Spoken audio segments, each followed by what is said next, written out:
ہمیشہ یاد رکھیے گا کہ جب بھی کوئی آزمائش، جب بھی کوئی پریشانی، جب بھی کوئی مشکل حالات آتے ہیں تو وہ صرف اور صرف اس وجہ سے آتے ہیں کہ آپ کو اللہ تعالیٰ نے کوئی درجہ، کوئی بلندی دینی ہوتی ہے، کوئی ایسا مقام دینا ہوتا ہے، اللہ تعالیٰ نے اس کا ایسا اجر دینا ہوتا ہے جو آپ عبادات کے ذریعے سے یا ایسی چیزوں کے ذریعے سے حاصل نہیں کر پا رہے ہوتے، کہ جس کی وجہ سے آپ کی کمی اور کوتاہی ہوتی ہے اس چیز میں، کہ آپ ان نیکیوں کے ذریعے سے، عبادات کے ذریعے سے وہ مقام حاصل نہیں کر پا رہے ہوتے جو اللہ پاک آپ کو دینا چاہتے ہیں۔ تو اللہ تعالیٰ آپ پر پھر آزمائش ڈالتے ہیں، اللہ تعالیٰ پھر آپ پر کوئی مصیبت ڈالتے ہیں، جس کی وجہ سے جب آپ برداشت کرتے ہیں اس چیز کو، صبر کرتے ہیں اس چیز پر، اور صبر کرنے کے ساتھ ساتھ شکر بھی کرتے ہیں اس چیز کو، تو یاد رکھیے پھر وہ چیز آپ کے درجات کی بلندی کا ذریعہ بن جاتی ہے۔ آپ کے لیے وہی آزمائشیں، وہی تکلیفیں جو ہیں وہ آپ کے لیے،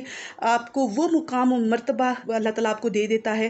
جو آپ کو اللہ تعالیٰ نے عطا کرنا تھا۔ اور اب آپ اس آزمائش میں سے گزر کر اللہ تعالیٰ کے وہ محبت کو پا لیتے ہیں، اس مرتبے کو پا لیتے ہیں، اس درجے کو پا لیتے ہیں جو اللہ تعالیٰ نے آپ کے لیے مختص کیا تھا۔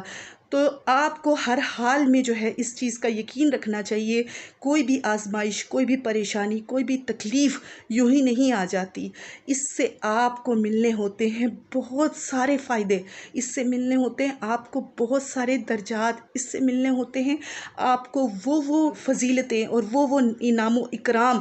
جو اللہ تعالیٰ نے آپ کے لیے رکھے ہوئے۔